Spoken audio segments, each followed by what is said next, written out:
It wasn't held in the Oval Office. It wasn't held in a formal conference room at the White House. It wasn't even held in a proper diplomatic venue with flags, protocol officers, and the trappings of state-to-state relations. It was held in a dining room, at a private club, in Florida. The President of the United States met with the President of Ukraine, a nation fighting for its survival against Russian aggression, in the dining room at Mar-a-Lago. If you understand diplomatic protocol, that choice tells you everything. The venue wasn't just a detail, it was a message, and diplomats around the world received that message loud and clear. Let's start with how these meetings are supposed to work. When a foreign head of state visits for crucial discussions about war, peace, and national survival, there are established protocols. These aren't just formalities. They're signals about respect, importance, and the nature of the relationship. Typically, such a meeting would occur in Washington. The Oval Office is the standard venue for head of state discussions. It conveys seriousness, formality, and the weight of the American presidency.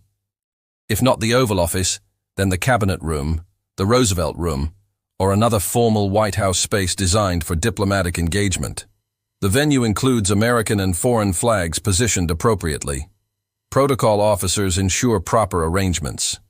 The setting itself reinforces that this is a meeting between sovereign nations, between equals, engaged in serious discussion about matters of consequence.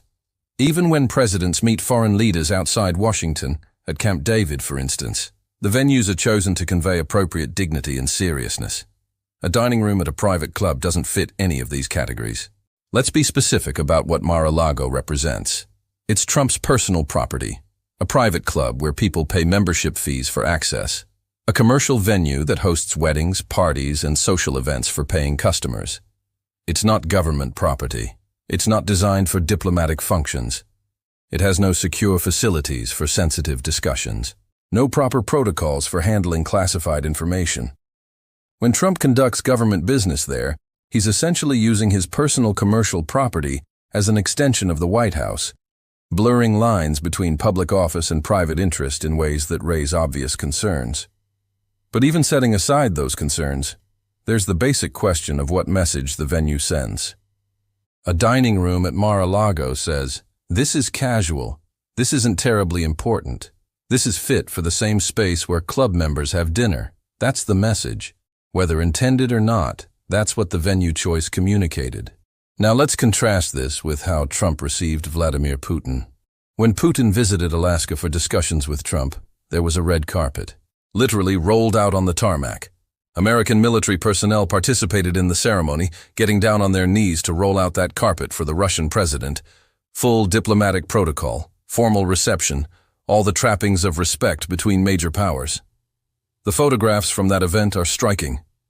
American soldiers kneeling to prepare the red carpet for Putin. Formal ceremony. Clear signals about the importance of the visit and the respect accorded to Russia's leader. That's how Trump receives Putin. Red carpets and military ceremony. Zelensky gets a dining room at a private club.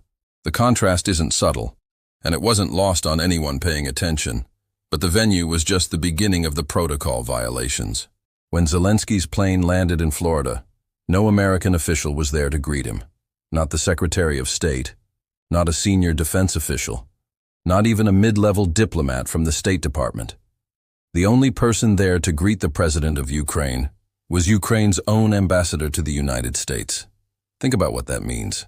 A wartime leader arrives for crucial negotiations with America's president, and the host nation sends nobody to receive him. That's not an oversight.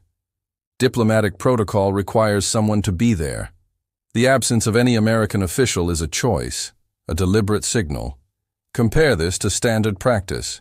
When heads of state arrive for important meetings, there are greeters, often the Secretary of State or another cabinet-level official. At minimum, senior diplomatic staff. The absence of any American presence at Zelensky's arrival was noted immediately by diplomatic observers. It was discussed in European capitals. It was understood as intentional disrespect. Then there's what happened during the meeting itself. The press was briefly allowed into the dining room.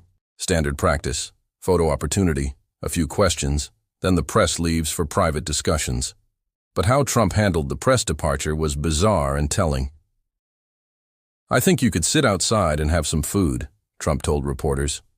"Would you like to have food?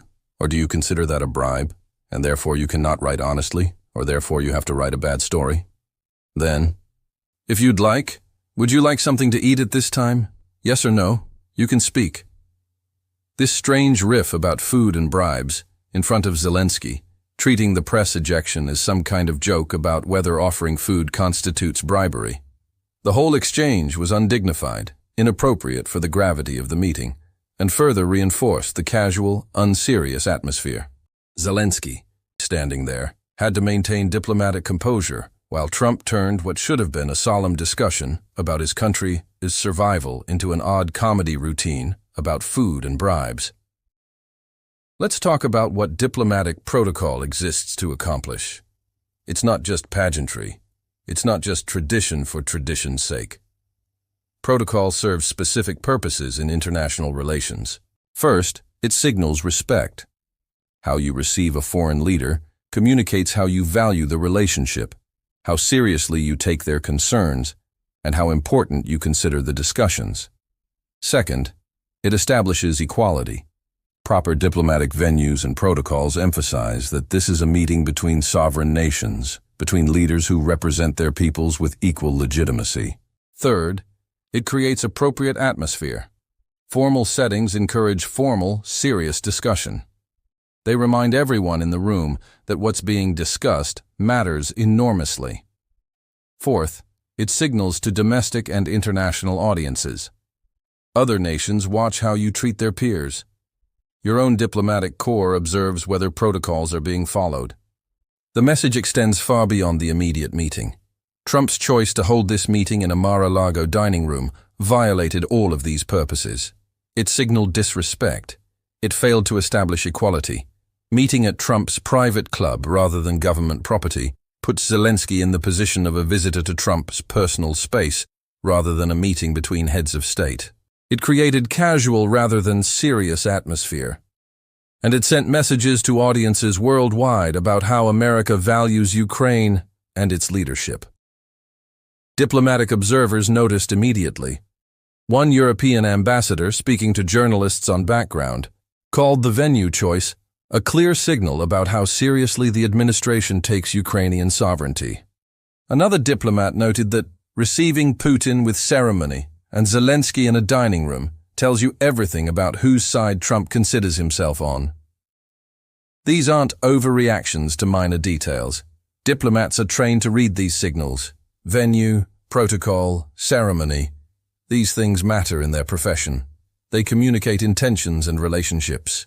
And the message they read from the Mar-a-Lago dining room was unmistakable. Ukraine is not being treated as an important ally. Zelensky is not being received with the respect due a wartime leader of a democratic nation under authoritarian attack. Let's examine the historical context of how American presidents have received leaders of nations under threat. When Winston Churchill visited Franklin Roosevelt during World War II, he was received at the White House with full diplomatic honors. The meetings were held in appropriate venues. The symbolism emphasized Anglo-American unity against fascism. When leaders of nations facing Soviet pressure visited during the Cold War, they were received in Washington with proper protocol, sending clear messages about American commitment to defending democracies. Even when presidents met foreign leaders outside Washington, venues were chosen to convey appropriate seriousness. Camp David meetings, for instance, signal particularly important discussions in a setting removed from daily pressures. The pattern across administrations, across parties, has been consistent. Important meetings with important leaders happen in venues that convey the importance. Trump broke that pattern.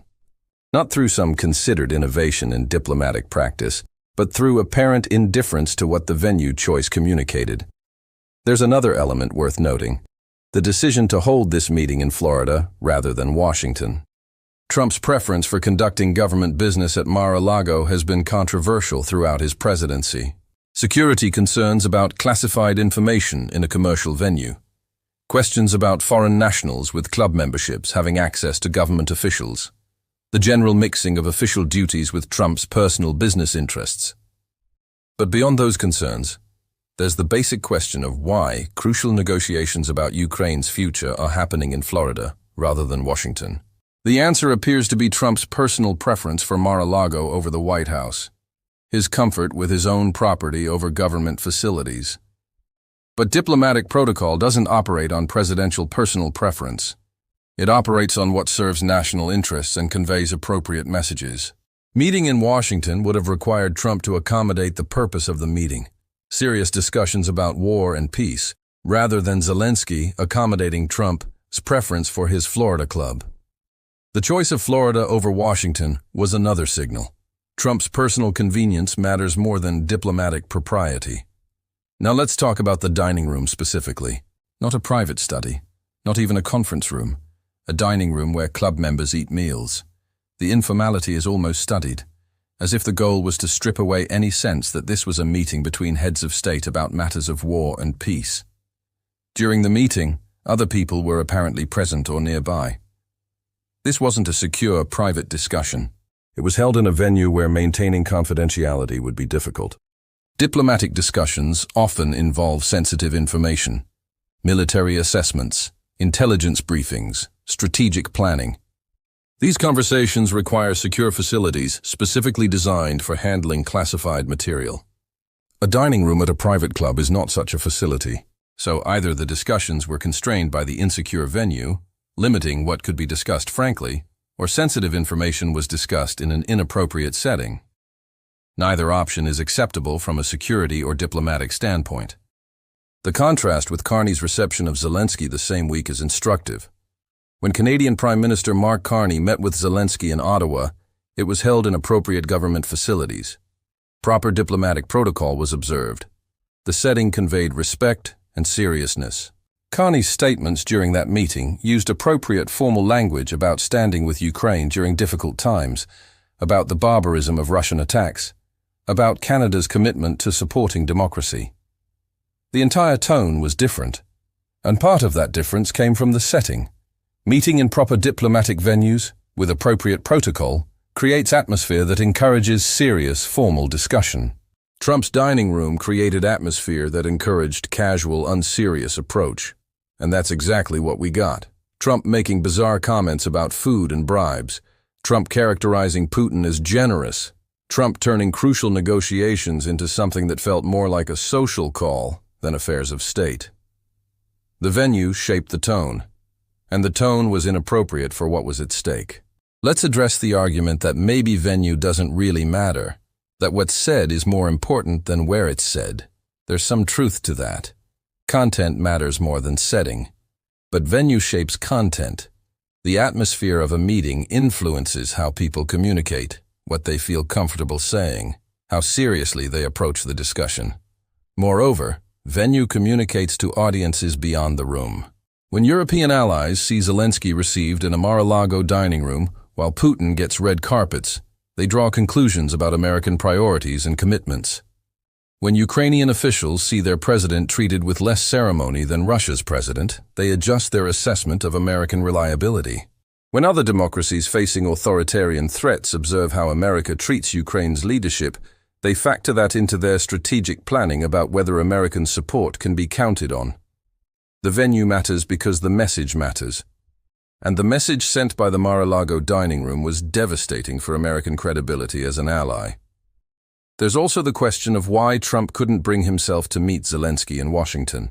Was it just personal preference for Mar-a-Lago? Or was there an element of not wanting to give Zelensky the symbolism and respect that comes with Oval Office meetings? The pattern suggests the latter. Trump's comfort with Putin, the red carpet, the friendly characterizations, the extensive phone calls, contrasts starkly with his treatment of Zelensky. One leader gets ceremony and respect.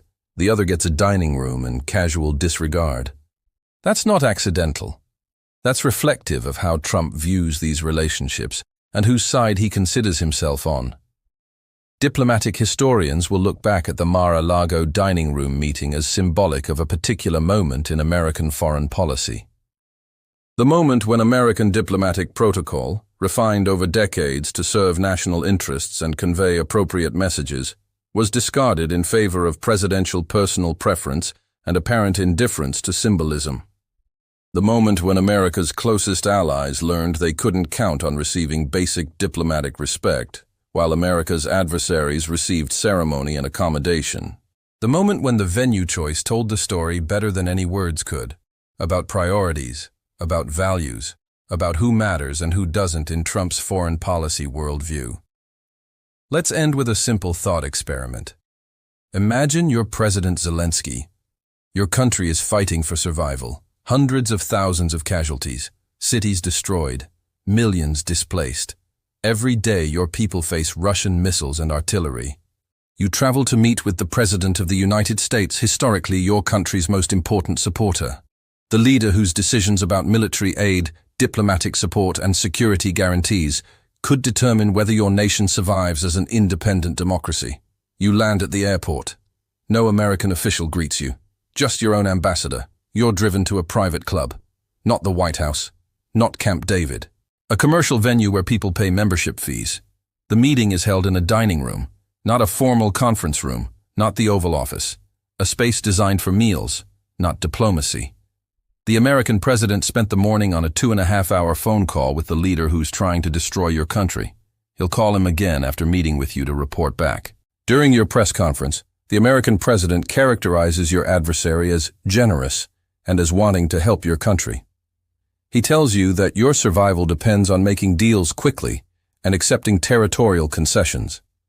Then you're sent home, back to a country under attack, with no clear commitments, no concrete security guarantees, just vague promises and suggestions that you need to be more accommodating.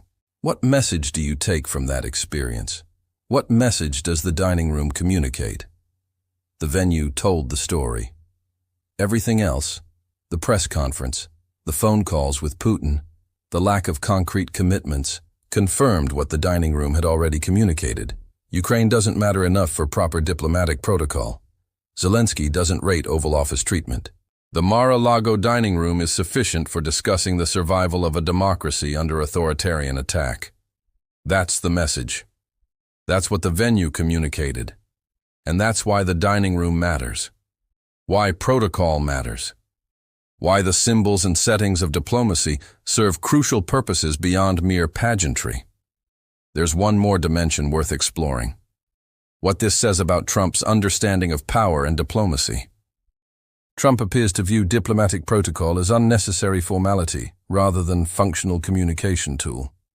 He sees the trappings of state meetings as theater rather than meaningful signal. This reflects a fundamental misunderstanding of how international relations work. Power in diplomacy isn't just about military strength or economic leverage. It's about credibility, reliability, the confidence others have that commitments will be honored and relationships respected. Protocol reinforces those intangible elements of power. When you receive an ally with proper ceremony, you're not just being polite. You're signaling that this relationship matters, that commitments are serious, that respect is mutual. When you discard protocol, meeting allies in dining rooms while giving adversaries red carpets, you undermine those intangible foundations of power. Trump doesn't seem to understand this. He thinks he's cutting through unnecessary formality. In reality, he's destroying credibility. The dining room also reveals something about how Trump views Ukraine specifically. He doesn't see Ukraine as a democracy fighting for survival against authoritarian aggression. He doesn't see Zelensky as a wartime leader deserving respect and support. He sees Ukraine as a problem to be managed, a complication in his relationship with Putin, an inconvenient situation that would be easier if Ukraine would just accept whatever terms Putin offers. That's why the dining room was sufficient.